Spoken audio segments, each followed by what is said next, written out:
Средство от насморка. Ну, это один из самых популярных препаратов, средство от насморка, который каждый, наверное, пользовался. Насморк также называют еще ринит, это синдром воспаления слизистой оболочки носа. Основная причина – это проникновение вирусов и бактерий в слизистую носа. Ну, в качестве лечения обычно используют сосудосуживающие растворы, которые уменьшают отек и количество выделений из носа, устраняя заложенность. Ну, какие обычно применяют, какие угодно, но лучше избегать нафтизин. Такой устаревший, вредный советский препарат из-за большого количества побочных эффектов.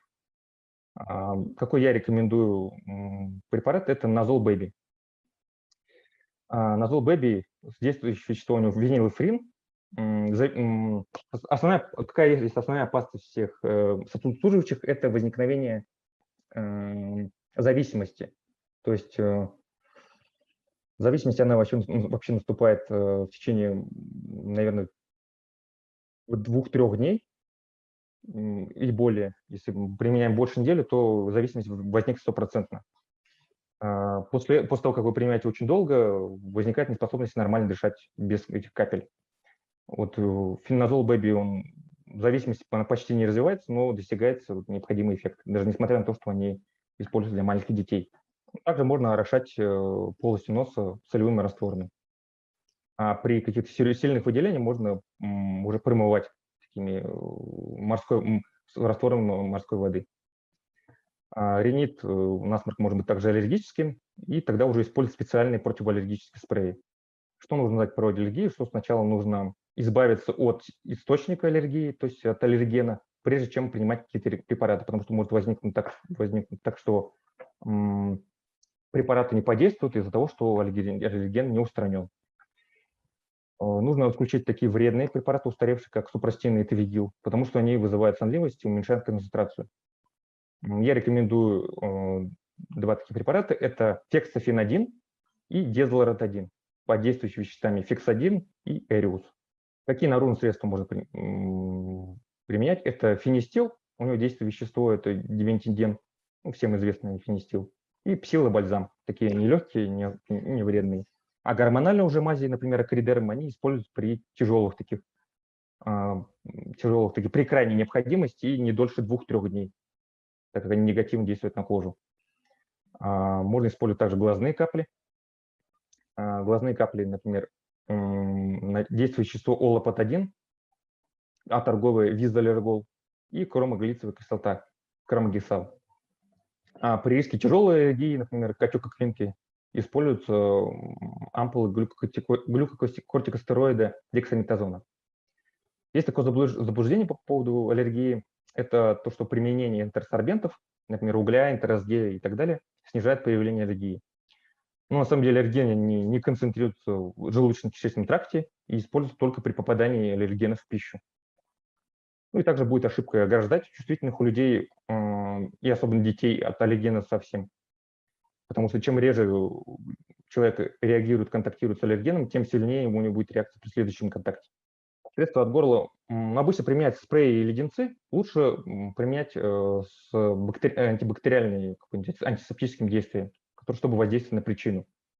Принимаются они после еды, чтобы исключить вымывание едой и жидкостями. Мне очень нравится септолита Тотал, который выпускается в виде спрея и леденцов.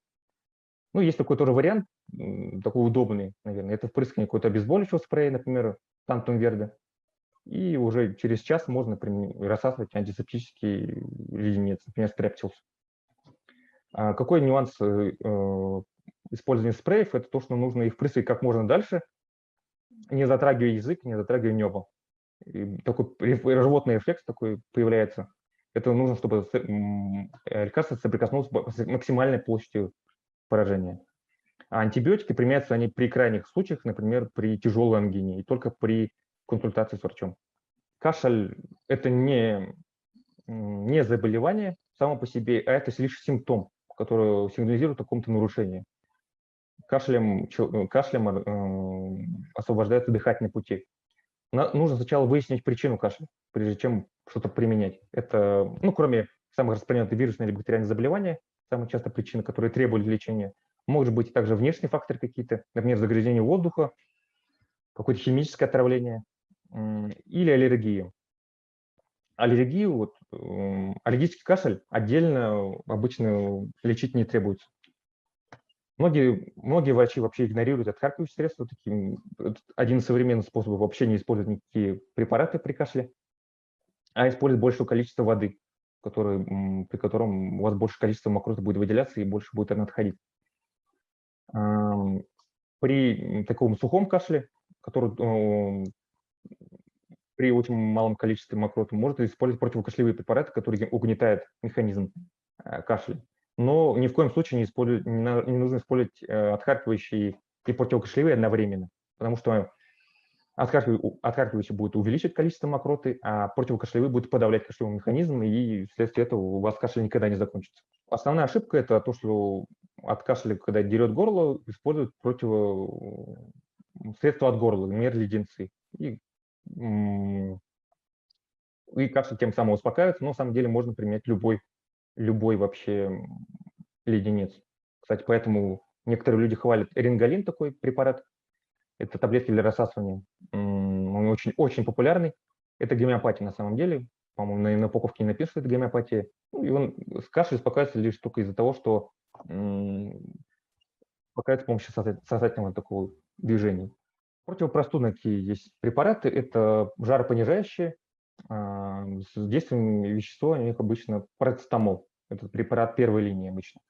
Нет разницы, в каком виде ее применять, в порошке, в капсулах или в таблетках, там, фервекс или ринза, разницы нет.